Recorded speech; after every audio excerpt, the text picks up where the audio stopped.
ఈరోజు పవిత్రమైన టిబెట్‌లో మా పరమ గురువు అనే స్టోరీని చెప్తున్నారు మనకు రామాగారు. 1939లో నేను టిబెట్ వెళ్ళాలనుకున్నాను. మా గురువుగారితో కలిసి నేనుంటున్న ప్రదేశానికి టిబెట్ సరిహద్దు 9 మైళ్ళ దూరం మాత్రమే. కానీ మన కనుమ నుండి టిబెట్ వెళ్ళడానికి నాకు అనుమతి లేదు. అప్పటికి మనకు బ్రిటిషర్స్ పాలనలో మన భారతదేశం ఉంది గాబట్టి రామాగారికి టిబెట్‌కి వెళ్ళడానికి పర్మిషన్ ఇవ్వలేదంట. 7 సంవత్సరాల తర్వాత మళ్ళీ ఇంకొక ప్రయత్నం చేశాను. 1949 ప్రారంభంలో డార్జిలింగ్, కాలింపాక్, సిక్కిం, పెంటోంగ్, గ్యాన్సీ, షిగార్సెలా ద్వారా టిబెట్ రాజధాని లాసాకి ప్రయాణం చేయడం మొదలుపెట్టాను. అయినా 9 మైళ్ళ దూరంలో మాత్రమే టిబెట్ ఉన్నప్పటికీ కూడా రామాగారు ఉంటున్న ప్రదేశం నుండి ఆయనకు పర్మిషన్‌లు దొరకపోవడం వల్ల ఇన్ని నగరాలు, ఇన్ని ప్లేస్‌లను దాటుకుంటూ టిబెట్ రాజధాని లాసాకి ప్రయాణం చేయడం మొదలుపెట్టారంట. మా గురువుగారి గురువుగారిని రామాగారి గురువుగారి గురువు అంటే రామాగారి పరమ గురువుని దర్శించి ఆయన శిక్షణలో కొన్ని ఉన్నత అభ్యాసాలు నేర్చుకోవాలన్నది టిబెట్‌కి వెళ్ళడంలో నా ముఖ్య ఉద్దేశ్యం. అంటే ఇప్పుడు ఎందుకు రామాగారు టిబెట్‌కి వెళ్ళాలనుకుంటున్నారు అంటే ఆయన పరమ గురువుని కలిసి ఆయన దగ్గర ఉన్న కొన్ని ఉన్నతమైన అభ్యాసాలు ఆధ్యాత్మిక అభ్యాసాలు నేర్చుకోవాలని టిబెట్‌కి వెళ్ళడంలో ఆయన దగ్గర శిక్షణ పొందాలనేది రామాగారి ముఖ్య ఉద్దేశ్యమంట. నేను డార్జిలింగ్‌లో కొన్ని రోజులుండి కొన్ని బహిరంగ ఉపన్యాసాలిచ్చాను. భారతదేశంలో బ్రిటిష్ ప్రభుత్వాన్ని అస్థిరపరచడానికని లాసా వెళ్ళాలనుకుంటున్న తిరుగుబాటుదారుడైన ఒక వ్యక్తిని నేనని బ్రిటిషర్ ఆఫీసర్లు అనుకున్నారు. రామాగారు లాసాకి వెళ్ళి అప్పుడున్న బ్రిటిషర్స్ ప్రభుత్వాన్ని వాళ్ళని పంపించేయడానికి ఒక ఒక ఒక భాగంలో రామాగారు టిబెట్‌కి వెళ్లారని చెప్పి బ్రిటిష్ ఆఫీసర్లు అనుకున్నారంట. అట్లా అంటే బ్రిటిషర్స్‌కి తిరుగుబాటుదారులలో ఉన్న వ్యక్తిలో రామాగారు ఒకరు. ఎందుకు అనంటే వీళ్ళని మన దేశం నుంచి పంపించడానికి ఒక కుట్ర రామాగారు పన్నారు అనే అపోహలో ఈ బ్రిటిషర్ ఆఫీసర్లున్నారంట. ప్రయాణానికి నా ఏర్పాట్ల గురించి వారికి తెలుసు. కానీ నా ఉద్దేశాలు తెలియవు. రామాగారు లాసాకెళ్ళాలి టిబెట్‌కి వెళ్ళాలనుకుంటున్నారని తెలుసు కానీ నిజానికి ఎందుకెళ్ళాలనుకుంటున్నారనేది వాళ్ళకి తెలీదు. 10 రోజుల తర్వాత నేను పాంగ్‌కి బయలుదేరి అక్కడ నా చిన్నతనంలో కుంఫు మరియు అలాంటి ఇతర కళలను నేర్చుకున్న మఠంలో బస చేశాను. కుంఫు నేర్పిన నా పాత గురువు గారితో ఉన్న తర్వాత సిక్కిం వెళ్ళి టిబెట్‌కి చెందిన దలైలామా దగ్గర బంధువు వద్ద బస చేశాను. రామాగారికి చిన్నప్పుడు కుంఫు నేర్పించిన ఆయన దగ్గర కొన్ని రోజులుండి, అక్కడి నుండి దలైలామా గారికి దగ్గరి బంధువంట. ఆయన దగ్గర కొన్ని రోజులు బస చేశారంట రామాగారు. సిక్కింలో రాజకీయ అధికారి అయిన హాప్కిన్సన్ దొరగారు నేను బ్రిటిష్ వారికి వ్యతిరేకంగా టిబెట్ పరిపాలకుల మనసులను మారుస్తానేమోనని భయపడ్డారు. నేను అతన్ని ఎన్నో సార్లు కలిశాను కానీ, అతను నాకు టిబెట్ వెళ్ళడానికి అనుమతి ఇవ్వలేదు. ఎందుకు అనంటే వీళ్ళేదో మాకు వ్యతిరేకంగా ఒక చేసే పనులలో ఈయన ఒక వ్యక్తి అనే ఉద్దేశంతో రామాగారికి వీసా ఇవ్వలేదంట టిబెట్‌కి వెళ్ళడానికి. నేను బ్రిటిష్ ప్రభుత్వంతో అప్పుడు పోరాడుతున్న ఇండియన్ కాంగ్రెస్ వారి గూఢచారినని అతను అనుమానించారు. ఆ సమయంలో భారతదేశంలో 2 గ్రూపులుండేవి. ఒకటి అహింసని ఆచరిస్తూ మౌనంగా ఎదురు తిరుగుతూ సహాయ నిరాకరణ చేస్తూ ఉండే గాంధీ గారి గ్రూప్ ఒకటి. రెండవది ఇండియా ఉగ్రవాదుల పార్టీ. ఈ 2 గ్రూపులలోనూ నేను సభ్యుడిని కాను. కానీ ఆ రాజకీయ అధికారి నా దగ్గరున్న నా దగ్గరున్న 2 ఉత్తరాలను కనుగొన్నాడు. ఏంటి అవి అంటే, ఒకటేమో పండిట్ జవహర్‌లాల్ నెహ్రూ రాసింది. మరొకటి మహాత్మా గాంధీ గారి దగ్గర నుంచి వచ్చింది. ఈ 2 ఉత్తరాలు ఉండడం వల్ల ఈ 2 అంటే అప్పుడున్న రాజకీయ నాయకులలో వీళ్ళున్నారు కాబట్టి, వీళ్ళకు వ్యతిరేకంగా ఉద్యమాలు నడుపుతున్న వ్యక్తుల దగ్గర నుంచి ఈయన దగ్గర లెటర్స్ ఉన్నాయంటే, ఈయన వాళ్ళకి సంబంధించిన వ్యక్తే అని చెప్పి వాళ్ళు నిర్ధారణకొచ్చారంట. ఈ 2 ఉత్తరాలు రాజకీయానికి సంబంధించినవి కావు. కానీ అవి ఆ రాజకీయ అధికారికి ఇంకా ఎక్కువ సందేహం కలగడానికి కారణమయ్యాయి. దీని వలన నన్ను గృహ నిర్బంధం చేశారు. అందుచేత నేను ప్రభుత్వాధికారులుండే రహదారి బంగ్లాలో బలవంతంగా ఉండవలసి వచ్చింది. హౌస్ అరెస్ట్ చేసేశారంట పోనీయకుండా రామాగారిని. అక్కడ నాకు అన్ని సౌకర్యాలు ఉన్నా 2 నెలలు బంగ్లా వదిలి వెళ్ళడం కానీ, ఉత్తరాలు రాయడం కానీ, ఎవ్వరిని చూడటం కానీ చేయలేకపోయాను. అంటే చూడండి ఫ్రెండ్స్, ఆ రోజులల్లో ఆయన స్పిరిచ్యువల్‌గా ప్రయాణం చేద్దామన్నా గూడా, ఒక అమాయకులు గూడా ఎన్ని కష్టాలు పడితే మనకు ఫ్రీడమొచ్చింది. మీరేదైనా కానీ పని చేశారని నేను నిరూపించలేను. కానీ మీరు రాజకీయ గూఢాచారి అని అనుమానిస్తున్నాను. వాళ్ళన్నారంట, మీరేదైనా కానీ పని చేశారని మేమేం నిరూపించలేము. కానీ మీరు రాజకీయ గూఢాచారి అని అనుమానిస్తున్నాను. ఇక్కడి విషయాలు అక్కడికి మోసుకెళ్ళే ఒక గూఢచారేమో అని అనుమానిస్తున్నాము. అందుకే మిమ్మల్ని హౌస్ అరెస్ట్ చేశాము అని వాళ్ళు జెప్పారంట. మీ గురించి రిపోర్టులు అందితే కానీ మీరు వెళ్ళలేరు అని ఆ రాజకీయ అధికారి అన్నాడు.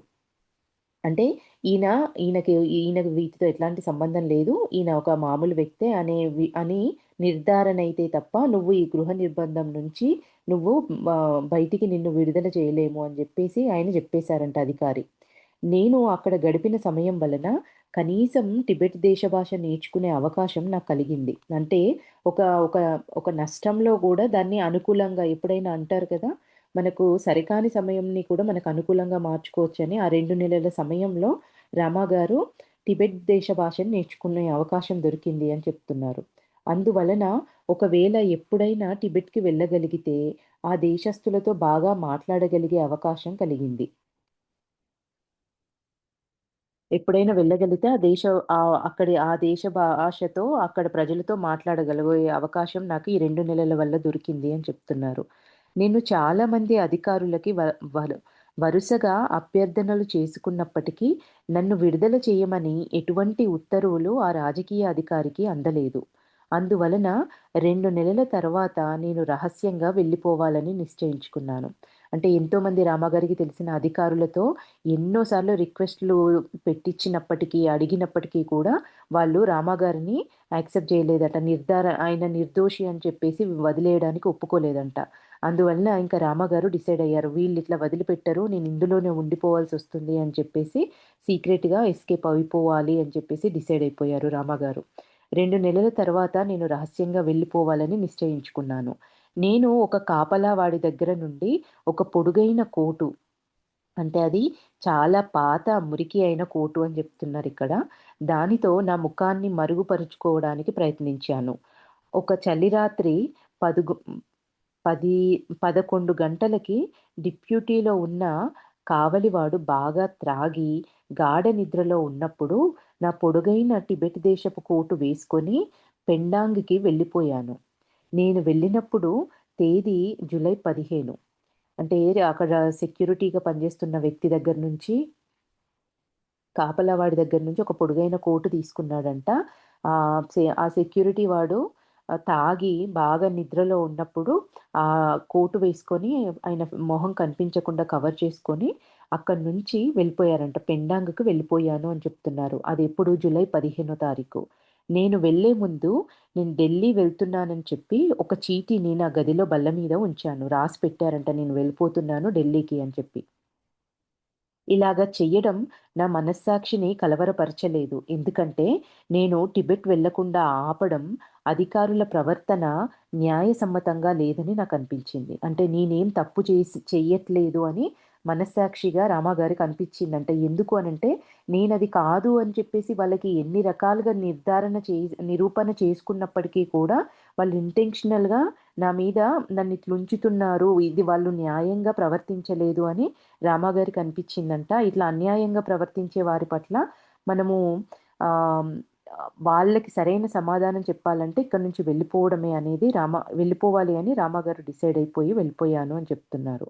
సిక్కిం ప్రభుత్వం నియమించిన గూర్ఖా సిపాయిలున్న ఆఖరి తనిఖీ ప్రదేశానికి చేరడానికి నాకు 3 రోజులు పట్టింది. నా గురించి తెలుసుకోవడానికి, నా గుర్తింపు పత్రంల గురించి వారు వాకబు చేశారు. నాకు బాగా తెలిసిన నేపాలీ భాషలో వాళ్ళతో మాట్లాడడంతో నేను నేపాలీకి చెందిన వాడిననుకుని సరిహద్దు దాటి టిబెట్‌లోకి వెళ్ళడానికి వారు అనుమతించారు. నేను టిబెట్‌లో ఇంకా ఎక్కువ కష్టాలను ఎదుర్కోవాల్సి వచ్చింది. ఎందుకు ఏంటా కష్టాలు అంటే, నేను శాకాహారిని. కానీ మాంసం తప్ప మిగిలినవి దొరికేవి కావు అక్కడ. వాతావరణం వలనను, మంచు మంచి ఎత్తులో ఉండటం వలనను, టిబెట్ అనే ప్రదేశము ఎంతో ఎత్తులో ఉండటం వలనను, టిబెట్‌లో నేను ఒక్ టిబెట్‌లో నేను ఒక్క శాకాహారిని కూడా కలుసుకోలేదు. అందరూ చేపలు, మాంసం మీద బ్రతికేవారు. నేను కూడా కోడిగుడ్లు తినడం ప్రారంభించాను. ఆయా ఋతువులలో దొరికే కూరగాయలను కూడా సంపాదించగలిగాను. కానీ మాంసం, చేపలు తినడాన్ని ఊహించుకోలేకపోయాను. నా ఆహారంలో మార్పు వలన విరోచనాలతో బాధపడ్డాను. నా ఆరోగ్యం క్షీణించింది. అయినప్పటికీ మా పరమ గురువుగారి దగ్గర ఉండాలనే సంకల్పంతో ప్రయాణం చేస్తున్న నేను, నా సంకల్ప సిద్ధి కోసం కొన్ని మఠాలని, గుహలని దర్శించాలని నిశ్చయించుకున్నాను. సరికాని ఆహారం చిన్నప్పటి నుంచి ఎప్పుడు తినని ఆహారము. అది కూడా ఆయన గుడ్లు తినడం మొదలుపెట్టారంట. దానివల్ల ఆయన ఆరోగ్యము ఖరాబైపోయి విరోచనాలవ్వడం ప్రారంభించి ఆయన ఆరోగ్యం క్షీణించింది అని జెప్తున్నారు. కానీ అయినప్పటికీ ఆయన ఇంటెన్షన్ ఏంటి? ఆయన వాళ్ళ పరమ గురువుని ఎట్లా అయినా కలుసుకొని ఆయన జ్ఞానాన్ని తీసుకోవాలనే సంకల్పంతో ప్రయాణం చేస్తున్నాను కాబట్టి, కొన్ని మఠాలలో గుహలని దర్శించి, ఆ సంకల్పాన్ని అట్లానే స్థిరంగా ఉంచుకున్నాను అని చెప్తున్నారు. నేను రాత్రిపూట బస చేసినప్పుడల్లా అక్కడి ప్రజలు నాకు సంబంధించిన వాటన్నిటిని తనిఖీ చేసేవారు. నన్ను దోచుకోవడానికని స్పష్టంగా తెలుస్తోంది. కానీ నా దగ్గర కొన్ని బిస్కెట్లు, కొంత పప్పు, సరిహద్దు దగ్గర ఒక సిపాయి ఇచ్చిన ఒక సీసా నీళ్లు తప్ప ఇంకేమీ లేవు. అక్కడ లోకల్‌లో ప్రజలు కొత్త వ్యక్తి ఆయన ఆ ప్రదేశానికొచ్చాడు కాబట్టి ఆయనను తనిఖీ చేసి ఆయన దగ్గర ఏమైనా డబ్బో ఏదన్నా దొరుకుతుందేమో తీసుకుందామని ఆయననెప్పుడు తనిఖీలు చేసేవారంట కానీ రామాగారి దగ్గర పప్పు, కొంత బిస్కెట్‌లు, ఒక నీళ్ళ బాటిల్ తప్ప ఏమీ దొరికేవి కాదంట. ఆహ్, ఆయన కానీ ఏమంటున్నారిక్కడ, నా దగ్గర రూ. 2000 ఉన్నాయి కానీ, ఇలాంటి ప్రయాణానికి అది ఎక్కువ కాదు. ఆ డబ్బును నా మోజోళ్ళలో కుట్టేశాను. అంటే ఆయన ఖాళీ సాక్స్‌లో ఆ రూ. 2000 కుట్టేశాను అని చెప్తున్నారు. ఎవరి దగ్గర ఎవరి దగ్గర నా బూట్లు విప్పేవాడిని కాను. ఎవరొచ్చి ఎన్ని తనిఖీలు చేసినా కూడా కాళ్ళకి బూట్లు అట్లానే ఉంటాయి. ఆ సాక్స్ లోపల సాక్స్‌కి కుట్టేశారంట రూ. 2000. ఇంకా ఇక్కడ ఏమంటున్నారు, ఆహ్, ఎవరి దగ్గర కూడా నా బూట్లు విప్పేవాడిని కాను. నేను రోజుకి 10, 15 మైళ్ళు ప్రయాణం చేసేవాడిని. ఒక్కొక్కసారి కాలినడక మీద, మరొకసారి కంచెరగాడిద మీద ప్రయాణం చేసేవాడిని. నా మనస్సుకి ఇబ్బంది కలిగిన ఏ విషయమైనా సరే, నేను కలుసుకున్న వాళ్ళతో జ్యోతిష్యం గురించి, జోస్యం చెప్పడం గురించి మాట్లాడేవాడిని. ఎందుచేతనంటే టిబెట్ దేశీయులు ఇటువంటివి వినడానికి ఇష్టపడేవారు. అంటే ఒక దేశానికెళ్ళి అక్కడ ప్రజలు వేటిని ఇష్టపడతారు, వాళ్ళ దగ్గర మన పనులు జరగాలి అంటే మనం ఎట్లా ప్రవర్తించాలి అనేది కూడా ఇక్కడ రామాగారు చెప్తున్నారు. అక్కడి ప్రజలకి జ్యోతిష్యం గాని, జోస్యం చెప్పడం కానీ ఎంతో ఇష్టాన్ని, మక్కువను చూపిస్తారు కాబట్టి ఎవరైనా ఆయన దగ్గరికొచ్చినప్పుడు వాళ్ళతో పరిచయాన్ని పెంచుకోవాలన్నా కూడా ఆయన వాళ్ళకు జ్యోతిష్యం గురించి చెప్పేవాళ్ళట. నాకీ విషయాల గురించి కొంచెం అవగాహన ఉన్న విషయం వారికి తెలియగానే, వారు చాలా స్నేహపూర్వకంగా మారి, సంతోషంగా సహాయం చేసేవారు. ఒక పర్వత శిబిరం నుండి ఇంకొక పర్వత శిబిరానికి వెళ్ళటానికి కంచెరగాడిదలను ఏర్పాటు చేసేవారు. చాలా సార్లు నేను క్రూరమైన ఎలుగుబంట్లను, బోటియా కుక్కలను అంటే ఇవి టిబెట్ గ్రామాల రక్షణ కోసం ఈ కుక్కలను ఉపయోగించేవారంట అక్కడ. ముఖాముఖిగా కలిశాను. టిబెట్ బోటియా కుక్కలు ఎలుగుబంట్లను ఎదురుబెదురుగా కలిశారంట ఈ ప్రయాణంలో. హ్మ్. ముఖాముఖిగా కలిశాను. ఎదుర్కొంటున్న సమస్యల వలన అలసటగా, బడలికగా ఉన్నప్పటికీ గుప్తంగా ఉన్న హిమాలయ ఋషుల యొక్క బోధనల గురించి ఇంకా తెలుసుకునేందుకు ఏదో ఒక శక్తి నన్ను ముందుకు పిలుస్తున్నట్లుగా నాకనిపించేది. గుప్తంగా ఉన్న హిమాలయ ఋషుల యొక్క బోధనలు అంటే ఆయన పరమ గురువు గారి దగ్గర ఈ బోధనలు ఉన్నాయి అనేది రామగారు మనకు చెప్తున్నారు. అది తెలుసుకోవాలి అని నన్ను ఒక శక్తి నన్ను ముందుకు నడిపిస్తుంది. ఇన్ని కష్టాలు పడుతూ, ఇన్ని బాధలు పడుతూ ప్రయాణం చేస్తున్నప్పటికీ కూడా ఒక శక్తి నన్నెప్పుడూ ముందుకు నడిపిస్తుంది అని చెప్తున్నారు. నేను భారతదేశానికి తిరిగి రాగలనని ఎప్పుడూ అనుకోలేదు. ఎందుకంటే, నేనెప్పుడు తిరిగి వచ్చినా భారతదేశంలో బ్రిటిష్ ప్రభుత్వం ఖచ్చితంగా నన్ను ఖైదు చేస్తుంది. ఎందుకంటే, అక్కడి నుంచి పారిపోయి వచ్చారు గాబట్టి, తిరిగి భారతదేశానికొస్తే జైల్లో వేస్తారు. కాబట్టి, ఇంక నేను తిరిగి భారతదేశానికి రాలేను. నేనిక్కడే బ్రతకాల్సిందేనేమో అనుకున్నారంట రామగారు. పర్వతదారులను, పెద్ద పెద్ద మంచుగడ్డలను, ఇరుకు దారులను, ఎటువంటి ముందు ఏర్పాట్లు వనరులు లేక, దారి చూపించేవారు లేకుండా సుదీర్ఘమైన ఈ ప్రయాణాన్ని నేను ధైర్యంగా పూర్తి చేశాను. నేను దైవానికి వశుడనైపోయి, నా అదృష్టాన్ని నా గురువుగారి చేతిలో మరియు గురువుగారి యొక్క గురువు గారి చేతిలో అంటే, గురువుగారి యొక్క గురువుగారి చేతిలో వదిలేశాను.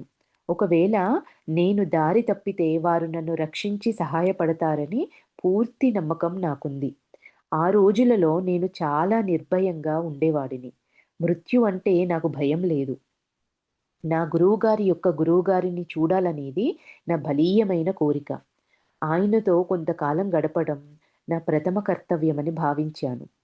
ఆయన కోరుకున్న ఏకాంతం టిబెట్‌లో లభించటం వలనను, అత్యున్నత దశను చేరి, ఆయన బోధనలు ఆలకించాలని ఉన్న ఋషులకు బోధించాలని కూడా అనుకోని ఆయన టిబెట్‌లో ఉన్నారు.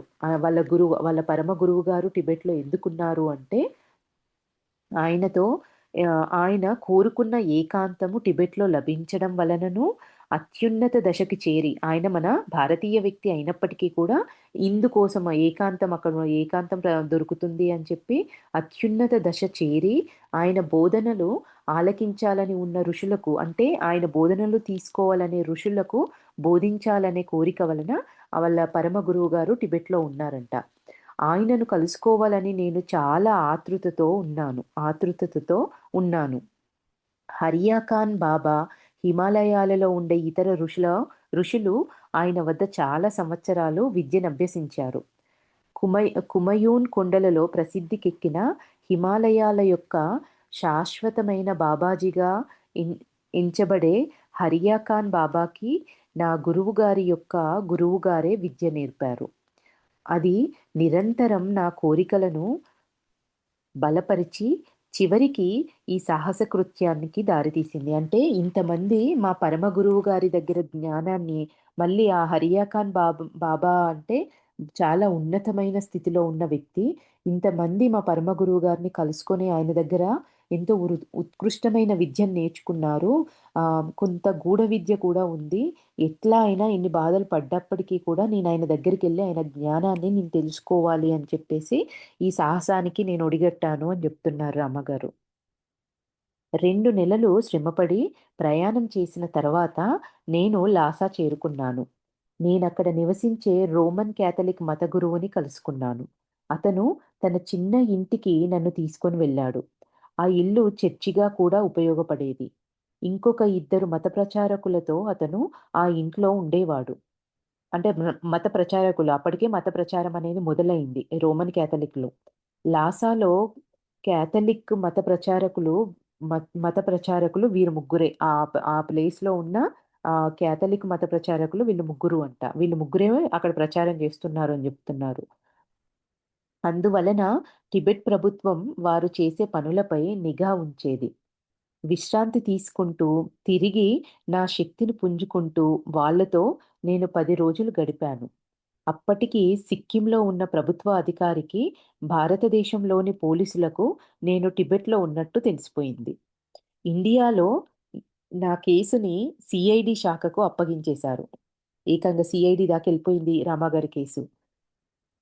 నేను రామా నేను లామాలలో ఒకరిని కలుసుకొని, నేను ఒక ఆధ్యాత్మిక వ్యక్తినని, నాకెటువంటి రాజకీయ ఉద్దేశాలు లేవని నమ్మించాను.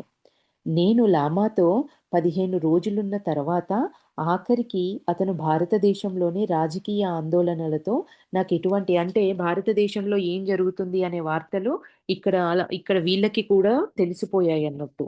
సో, వాళ్ళకి రామా గారు చెప్పారంట ఉన్న విషయం. నాకెట్లాంటి రాజకీయ ఉద్దేశాలు లేవు. నేనొక ఆధ్యాత్మిక వ్యక్తిని. లామాలలో ఒకరిని కలుసుకోవడానికి నేనిక్కడికొచ్చాను అనే విషయాన్ని ఒక వ్యక్తికి అక్కడున్న లామాల్లో ఒకరికి నమ్మించారంట. నా ఉద్దేశ్యం అది కాదు, ఇది అని చెప్పి. భారతదేశంలోని రాజకీయ ఆందోళనలతో నాకెటువంటి సంబంధము లేదని నమ్మారు. ఆయన నమ్మారంట రామాగారు చెప్పిన మాటల్ని. నేను టిబెట్ నుంచి వెళ్ళగొట్టబడనని అతను నాకు అభయమిచ్చి కొంతమంది ప్రభుత్వ ఉద్యోగులకు నన్ను పరిచయం చేశారు. వాళ్ళ భాషలో నా మనోభావాలను బాగా వ్యక్తం చేయలేకపోయినప్పటికీ, నా నిష్కాపట్యాన్ని నమ్మించడంలో కృతకృత్యుడనయ్యాను. అప్పుడే నేర్చుకుంటున్నారు కాబట్టి, వాళ్ళ భాషలో కంప్లీట్‌గా అన్నీ ఎక్స్‌ప్రెస్ చేయలేకపోయినప్పటికీ కూడా, వాళ్ళని మాత్రం నమ్మించగలిగాను. నాది రాజకీయ ఉద్దేశ్యం కాదు అని చెప్పేసి అంటున్నారు. నేను లాసాలో ఏ లామాతో అయితే ఉన్నానో, అతను నా గమ్యానికి దగ్గరలో ఉన్న మఠాధిపతి అయిన ఇంకొక లామాకి దగ్గరి స్నేహితుడు. అది లాసాకి ఈశాన్య దిక్కు వైపు 75 మైళ్ళ దూరంలో నాగరికత లేని ప్రదేశం. నా అతిథేయుడు నాకు దారి చూపించడానికి కొంతమందిని ఏర్పాటు చేశారు. వాళ్ళు నన్ను ఆ మఠానికి తీసుకొని వెళ్లారు. అక్కడి నుండి నా ప్రయాణంలో చివరి గమ్యానికి నా దారిని నేను చూసుకోగలిగాను. ఆ మఠంలో 300 కన్నా ఎక్కువ మంది లామాలు ఉన్నారు. వివిధ సాంప్రదాయాల నుండి వేల కొలది లామాలున్న మఠాలు టిబెట్‌లో అనేకమున్నాయి. లామా మతము బౌద్ధ మతంతో కలిసిన ఒక వ్యక్తిగతమైన మతమని నాకనిపించింది. కర్మకాండ చేయడంలో, ఆచార్య వ్యవహారాలు పాటించడంలో, పఠనంలో, ప్రార్థనా చక్రాన్ని తిప్పడంలో, మంత్రాలు ఉపయోగించడంలో ప్రతి లామాకి వారి వారి స్వీయ పద్ధతి ఉంది. ఈ మంత్రాలు సాధారణంగా రూపభేదం చేసిన సంస్కృత మంత్రాలు. రూపభేదం చేసిన సంస్కృత మంత్రాలు. అంటే ఆహ్, హ్మ్, సంస్కృతాన్ని కొంతవరకు మార్పిడి చేసిన మంత్రాలే ఇవి అంటున్నారు. బీహార్ రాష్ట్రంలో ఉన్న ఒక పురాతన బౌద్ధ విశ్వవిద్యాలయం అయిన నలంద విశ్వవిద్యాలయంలో ఇంతకుముందు నేను చదువుకున్నాను. అందువలన బౌద్ధుల యొక్క అనేక నమ్మకాల గురించి, ఆధారాల గురించి నాకు తెలుసు. భారతదేశంలో ఆరంభమైన బౌద్ధ మతము టిబెట్, చైనా, జపాన్ మరియు ఆగ్నేయాసియా ఖండంలో ఎలాగ ఉందో నేను చదువుకున్నాను. 1000 సంవత్సరాల క్రితం టిబెట్ దేశానికి చెందిన ఒక పండితుడు భారతదేశానికి వచ్చి చదువుకొనిన్న తర్వాత ఆ మూల ప్రతులను తిరిగి టిబెట్‌కి తీసుకొని వెళ్ళిపోయారు. ఆ తర్వాత భారతదేశం యొక్క బౌద్ధ సాహిత్యాన్ని నేర్పించడానికి భారతదేశం వెళ్ళి చాలామంది పండితులు టిబెట్ దేశానికి వెళ్ళడం ప్రారంభించారు. అంటే ఆయన భారతదేశానికొచ్చి మూల మూలానికి సంబంధించిన పత్రాలు అన్నీ నేర్చుకొని ఆ మూల ప్రతులను తిరిగి టిబెట్‌కి తీసుకొని వెళ్ళిపోయాడంట. దానివల్ల బౌద్ధ సాహిత్యాన్ని నేర్పించడానికి భారతదేశం వెళ్లి చాలామంది పండితులు టిబెట్ దేశానికి వెళ్ళడం ప్రారంభించారు. అది ఇక్కడి నుంచి అక్కడికెళ్ళడము అట్లా ప్రారంభమైంది అని జెప్తున్నారు. టిబెట్‌లో బౌద్ధ మతం యొక్క అనేక తెగలున్నాయి. కొన్ని తెగలు చాలా మంది దేవుళ్ళు, రాక్షసులు ఉన్నారని బుద్ధులు బుద్ధుడు ఈ దేవుళ్ళలో ఒకరని నమ్ముతారు. ఈ ఈ లామాలలో ఉన్న చాలా తెగలున్నాయి. ఇందులో కొన్ని తెగలేమో దేవుళ్ళు, రాక్షసులున్నారని, బుద్ధుడు ఈ దేవుళ్ళలో ఒకరని ఈ తెగలలో కొన్ని తెగలు నమ్ముతాయంట. ఈ తెగలన్నింటి గురించి నాకు బాగా తెలుసు. టిబెట్ దేశపు బౌద్ధ మతము తాంత్రిక విద్యతో వేరు చేయడానికి వీలు కానంతగా కలిసిపోయింది. పరమ గురువుని అంటే మా గురువుగారిని చూడటానికి వెళ్ళే ముందు నేను ఇంకొక చిన్న మఠానికి వెళ్ళాను. అక్కడ నేను టిబెట్ దేశంలో గొప్ప యోగిగా భావింపబడే ఒక లామాని కలుసుకున్నాను. టిబెట్ దేశపు యోగా అని పిలువబడేది టిబెట్ దేశము ఇక్కడేమంటున్నారు, టిబెట్ దేశపు యోగా అని పిలువబడేది. వాస్తవంలో విరూపం చేయబడిన తంత్రం. అదే వామ మార్గమని పిలువబడే తంత్ర యొక్క ఒక భాగము. ఇక్కడ ఏమంటున్నారు అంటే, వాస్తవంలో ఇక్కడ టిబెట్ దేశము యోగా అని పిలువబడేది. వాస్తవంలో విరూపం చేయబడిన తంత్రము. అదే వామ మార్గం అంటే వామాచారం అంటారు గదా! దక్షిణాచారము, వామాచారము అని చెప్పేసి. అంటే ఆహ్, ఈ హ్మ్. చేతబడి ఇట్లాంటి తంత్ర విద్యలు వీటికి సంబంధించినయన్నీ వామ మార్గం అని అంటారు కదా! వీటిని పిలువబడే తంత్ర యొక్క ఒక భాగం ఇది. తంత్రలో ఒక భాగము వామ మార్గం అనేది అని చెప్తున్నారు. ఈ మార్గాన్ని అవలంబించేవారు వారి ఆరాధనలో మద్యము, స్త్రీలు, మాంసము, చేపలు మరియు మంత్రాలు మొదలగు వాటిని ఉపయోగాన్ని నమ్ముతారు. ఈ వామాచారంలో ఇవన్నీ ఉండడాన్ని నమ్ముతారంట. నేను ఈ లామాని కలుసుకున్నప్పుడు అతను ఆయన వామాచార మార్గంలో ఉన్న వ్యక్తంట. ఆ లామ ఆయన ఇక్కడ రామగారు ఆయనను కలుసుకున్నప్పుడు అతను కర్రతో చేసిన గదిలో కూర్చొని ఉన్నాడంట. అతనితో పాటు మంత్రాలు చదువుతూ 7 స్త్రీలు అతని చుట్టూ ఉన్నారు. వారు కొన్ని మంత్రాలు చదివిన తర్వాత మిరపకాయలు మరియు ఇతర మసాలాలతో కలపబడి ఉన్న ఒక పచ్చి మాంసపు ముక్కను తీసుకొని తిని, తిరిగి మళ్ళీ మంత్రాలు చదివారు. 15 నిమిషాలు తర్వాత ఆ లామ మంత్రాలు చదవడం ఆపి, నేను అక్కడికి రావటానికి కారణం అడిగారంట. రామగారు అదే రూమ్‌లో ఉండి అక్కడ ఏం జరుగుతుందనేది చూస్తున్నారంట.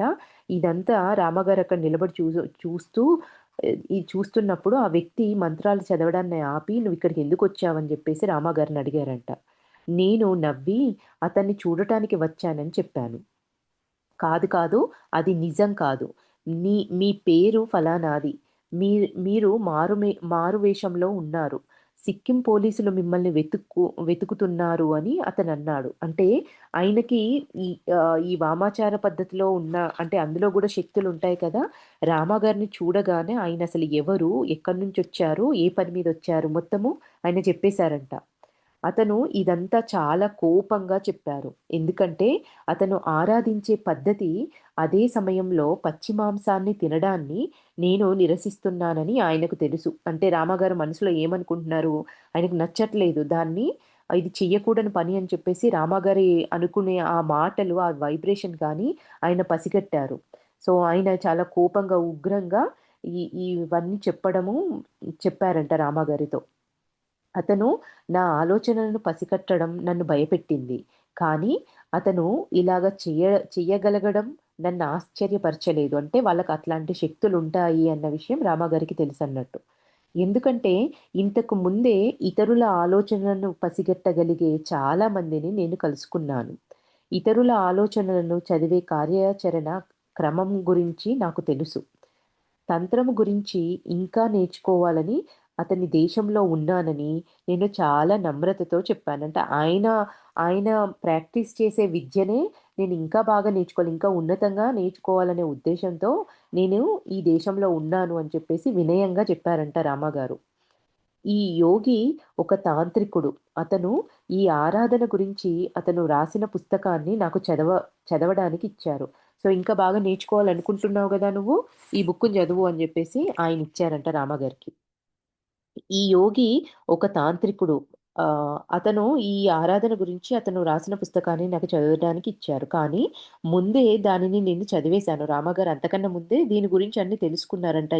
ఈ వామాచార పద్ధతి గురించి, ఈ తంత్ర విధానాల గురించి ముందే రామగారు అన్నీ తెలుసుకొని ఉండడం వల్ల నేను ఆల్రెడీ చదివేశాను అని చెప్తున్నారు మనతో. అతను నన్ను ఇంకొక లామా దగ్గరికి తీసుకొని వెళ్ళాడు. అతను కూడా తాంత్రికుడే. బౌద్ధ భారతదేశంలో బుద్ధుడికి జ్ఞానోదయం కలిగిన స్థలమైన బోధిగయలో ఉండటం వలన అతనికి హిందీ భాష బాగా తెలుసు. ఆయన నమ్మారు రామగారు ఈ తంత్ర విద్యను ఇంకా బాగా నేను అడ్వాన్స్డ్ లెవెల్‌ని నేర్చుకోవాలనుకుంటున్నానని చెప్పేటప్పటికి, ఆ బుక్ ఇచ్చేసి ఇంకో వ్యక్తి దగ్గరికి రామగారిని ఆయన తీసుకెళ్లారంట. ఆయన కూడా తంత్ర విద్యను అభ్యసించే వ్యక్తే అంట. సో రామగారు ఆహ్, హ్మ్, ఆహ్, బోధిగయలో ఉండడం వలన అక్కడ ఈ వ్యక్తి గూడా ఇప్పుడు ఇంకో వ్యక్తిని పరిచయం చేసిన వ్యక్తి గూడా అక్కడే బోధిగయలో ఉన్న వ్యక్తే అంట. కాబట్టి ఆయనకు హిందీ భాష బాగా మాట్లాడడము వచ్చంట. రామగారు చెప్తున్నారిక్కడ. టిబెట్‌లో కనిపించే సాహిత్యము చాలా వరకు హిందువుల పురాణ కథల యొక్క భాషాంతరీకరణమే. ఆ సాహిత్యంలో కొంత భాగము బౌద్ధ మతములతో కలిసి కలిపి ఉన్న తావో మతము మరియు కన్ఫ్యూషియస్ మతమునకు సంబంధించినది. కానీ క్రమబద్ధమైనదిగా లేక తత్వజ్ఞాన పరంగా ఆధారభూతమైనదిగా ఏదీ లేదు. ఇక్కడ ఈ బౌద్ధ మతం అనేది మన బుద్ధుడి దగ్గర నుంచి మొదలైంది కాబట్టి, బుద్ధుడు ఆ రోజులల్లో పాళీ భాష అంటే ఏంటి? సంస్కృతము ప్రకృతి, వికృతి ఉంటది గదా! పల్లెటూరు భాషలో సంస్కృతం మాట్లాడితే ఉండేదేంటి అంటే పాళీ లాంగ్వేజ్. అందుకే ఈ పాళీ భాషలో మంత్రాలైన సంస్కృత భాషకు సంబంధించిన జ్ఞానమైన పాళీ భాషలోకొచ్చేటప్పటికల్లా కాస్త మార్పులతో కనబడుతుంది కాబట్టి, ఇక్కడ రామగారు మనకదే చెప్తున్నారు. ఏమని అంటే, బౌద్ధ మతంలో కలిపి ఉన్న ఇక్కడ భాషాంతరీకరించిన మన హిందూ పురాణాల లాగానే ఇవన్నీ కనపడుతూ ఉంటాయి. ఇక్కడి సాహిత్యం అనేది అని చెప్తున్నారిక్కడ. టిబెట్ భాషా జ్ఞానం నాకు చాలా తక్కువైనా, ఈ లామా నాతో హిందీలో మాట్లాడడం వలన అతనితో ఆధ్యాత్మిక విషయాలు చర్చించడం నాకు సులభమైంది. దైనందిన అవసరాలకి సంబంధించిన విషయాలను నేను టిబెట్ భాషలో సంభాషించగలిగేవాడిని. కానీ టిబెట్‌లోని వివిధ మఠాలలో పొందుపరచబడి రాశులుగా పడి ఉన్న ప్రతులను నేను స్వతంత్రంగా చదవలేకపోయాను. అంటే వాళ్ళు అలో చేసేవాళ్ళు కారంట. ఈ ఈ అక్కడున్న ఎన్నో ఎన్నో ప్రతులున్నాయంట. రాశులుగా పోసున్నాయంట. కానీ వాళ్ళు అలో చేసేవాళ్ళు కాదంట చదవడానికి. నేనుంటున్న మఠంలో ఒక సంస్కృత ప్రతిని లామాలు పూజించేవారు. దానిని చుట్టిన బట్ట పైన దట్టమైన చందనపు పొడి పొరలా పోసి ఉంది. ఈ వ్రాతపత్రిని చదివిన వారికి వెంటనే కుష్ఠువ్యాధి వచ్చి చనిపోతారని నాకు చెప్పారు. అంటే ఒక నమ్మకాన్ని అక్కడ క్రియేట్ చేశారు. దీన్నెవరైనా చదవకూడదు. చదివితే వాళ్ళకు కుష్ఠువ్యాధొచ్చి చనిపోతారు అనేది ఒక నమ్మకాన్ని అక్కడ పెట్టారు. ఒక భయాన్ని. చాలామంది లామాలు దాన్ని ఆరాధించడానికి వచ్చారు. కానీ దానిని ఎవరూ ఎప్పుడూ చదవలేదు. నాకు ఆ ప్రతి యొక్క పొడవైన చేతితో చేసిన పత్రాలను చూడాలనే బలమైన కోరిక కలిగింది. అది చూడటానికి నాకు అనుమతినీయమని ఎన్నో విధాల ప్రయత్నించాను కానీ, ఆ లామాలు అంగీకరించలేదు. నా ప్రయత్నాలన్నీ విఫలమయ్యాయి.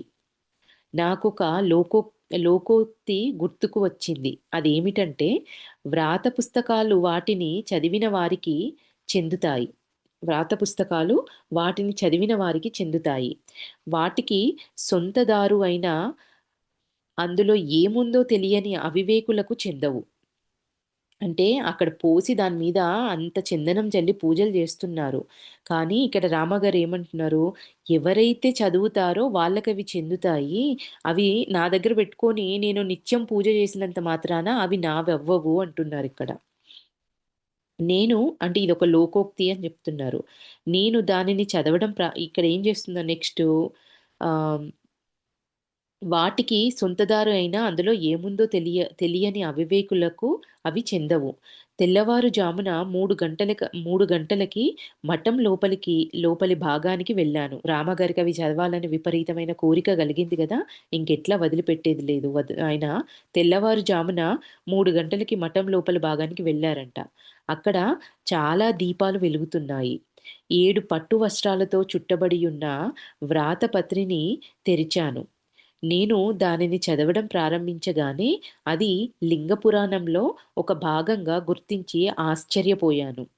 భారతదేశం యొక్క పురాతన వేద సాహిత్యం పైన ఆధారపడిన వేల కొలది ఆధ్యాత్మిక కథలు, పద్ధతులు, అభ్యాసాలు కలిగిన 18 పుస్తకాలలో లింగ పురాణం ఒకటి. నేను దానిని తిరిగి త్వరగా వస్త్రాలలో చుట్టి నా గదికి మరలి వచ్చాను. కోరిక నెరవేరింది రామగారికి. అందులో ఏముంది? అది ఏంటి? తెలుసుకోవాలనుకున్నారు కదా! చూడగానే అది లింగ పురాణంలోది ఒక భాగం అనేసి అర్థమైన వెంబటే దాన్ని తిరిగి దాన్ని ఆ వస్త్రాలలో చుట్టి తిరిగి గదిలోకొచ్చేసారంట. దీపాల స్థానాన్ని నేను మార్చడం వలనను, వ్రాత పుస్తకాన్ని తిరిగి సరిగ్గా వస్త్రాలలో చుట్టలేకపోవటం వలనను పుస్తకం తెరిచినట్లు వెంటనే తెలిసిపోయింది. నన్ను న్యాయంగానే అనుమానించారు. ఎందుకంటే అప్పటికి అందరిని అడుగుతున్నారు గదా! నేను చదవొచ్చా, చదవచ్చా అని ఎప్పటినుంచో అడుగుతుంటే ఎవ్వరు పర్మిషన్ ఇవ్వట్లేదు. అది ఇప్పుడు తెరిచుండడం వలన అందరికీ రామ గారి మీదనే అనుమానం కలిగింది. హిందీ మాట్లాడే లామాతో నేను చెప్పాను. ఏమని? ఇది చదవడానికి నేను హిమాలయ గురువుల ద్వారా నియమింపబడ్డాను. నన్నేమైనా అంటే నువ్వు శిక్ష అనుభవిస్తావు. నేను కాదు. అదృష్టవశాత్తు నేనిలాగ చెప్పడం ప్రధాన లామా ఇతర లామాలను ఆపింది. అంటే ఇంక ఏముంది ఇంకా రామగారి మీద అందరూ రామగారిని ఆహ్, కొట్టడం గానీ, బాధించడం గానీ, ఏవన్నా శిక్షలను ఇవ్వడం గానీ ఏదో జేస్తారు.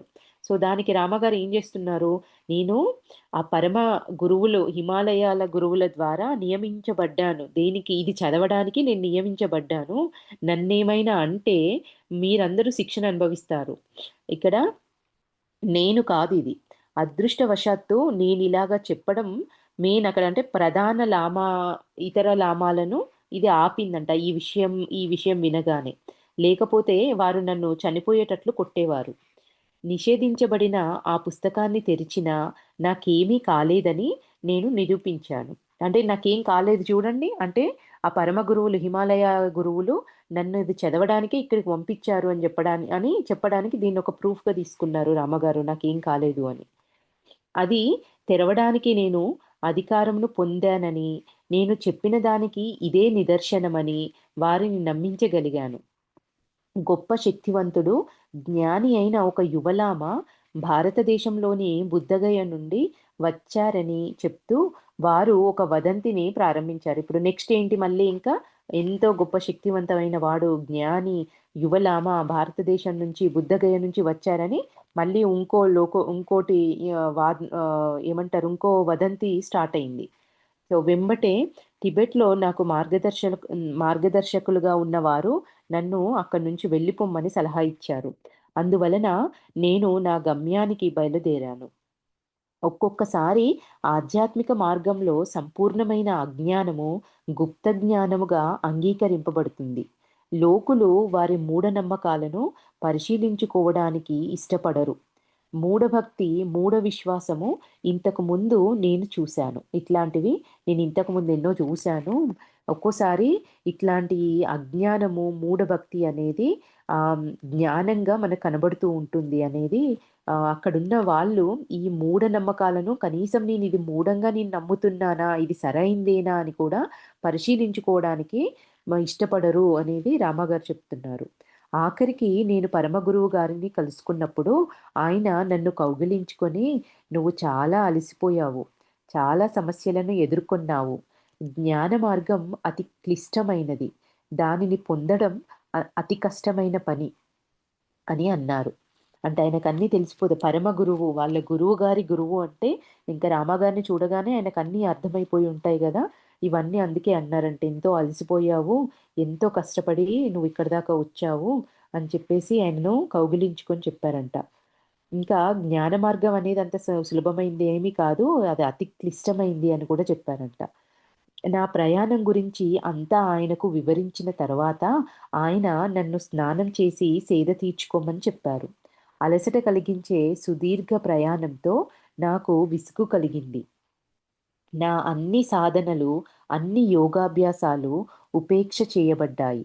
అది నా అంతరంగ స్థితికి అతి దైన్య స్థితి. కానీ అకస్మాత్తుగా మా పరమ గురువు గారు నన్ను కౌగిలించుకోగానే నేను పడిన బాధలను, కష్టాలను అన్నీ మర్చిపోయాను. ఆయన నా వైపు చూసిన తీరు మా గురువుగారు చూసిన తీరులాగానే ఉంది. ఆయన దయ వర్ణనాతీతం. గొప్ప యోగులు మరియు గురువులు వారి శిష్యుల వైపు చూసినప్పుడు వారి చూపులోని మహనీయమైన, సంపూర్ణమైన ప్రేమ ఆ శిష్యుల యొక్క శరీరమంతా ప్రసరించడం ప్రారంభిస్తుంది. మా పరమ గురువు గారు బ్రాహ్మణ కుటుంబానికి చెందినవారని, బాల్యంలోనే ఆయన హిమాలయ పర్వతాలలో తిరుగాడారని, ఆయన తెంపులేని ఋషి పరంపర నుండి వచ్చారని నాకు మా గురువుగారు చెప్పారు. తెంపులేని ఋషి పరంపర అంటే అది వాళ్ళ ఋషి పరంపర నుంచి ఇంకా అట్లా వాళ్ళ పరంపర నడుస్తుంది. మొదలు నుంచి అట్లానే కంటిన్యూ అవుతున్న ఆ పరంపరలో ఉన్నారని వాళ్ళ గురువుగారు చెప్పారంట రామగారికి. ఆయనకు బాగా వృద్ధాప్యం వచ్చినా చాలా ఆరోగ్యంగా ఉన్నారు. ఆయన కూర్చున్న చోట నుండి ఉదయం ఒకసారి, సాయంత్రం ఒకసారి లేస్తారు. అంటే ఆయన సాధనలో కూర్చుంటే రోజులో 2 సార్లు మాత్రమే లేస్తారంట. ఆయన కూర్చున్న చోటు నుండి ఆయన సుమారు 5 అడుగుల 9 అంగుళాల ఎత్తు, బక్కపలుచని బక్కపలుచగా ఉండే వ్యక్తి. కానీ మంచి శక్తివంతుడు. ఆయనకు దట్టమైన కనుబొమ్మలు. ఆయన చక్కటి ముఖవర్చస్సుతో ప్రశాంతతను నలుదిక్కులకు ప్రసరింపజేసేవారు. నిరంతరం చిరునవ్వు ముఖం.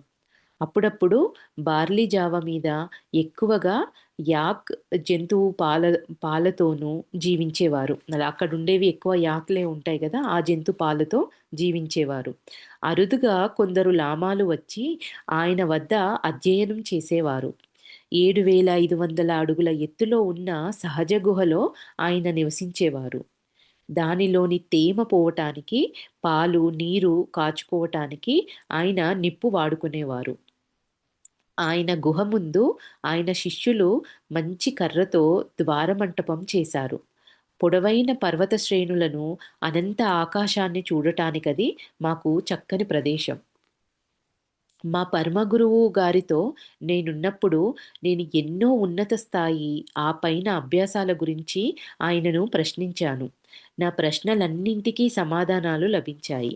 నా ఆధ్యాత్మిక ప్రశ్నలన్నింటికీ సమాధానమిచ్చిన తర్వాత, నా అసలు కోరికను అడగటానికి ఎందుకు సందేహిస్తున్నావని ఆయన నన్నడిగారు. ఆల్రెడీ అంటే లోపల అనుకునేవన్నీ ఆయనకు తెలిసిపోతూ ఉంటాయి గదా! పరమగురువు గారికి. అన్ని ప్రశ్నలు అడుగుతున్నావు గానీ, నీ మనసులో ఉన్న అసలైన కోరికను అడగడానికి ఎందుకు సందేహిస్తున్నావు అని అడిగారంట.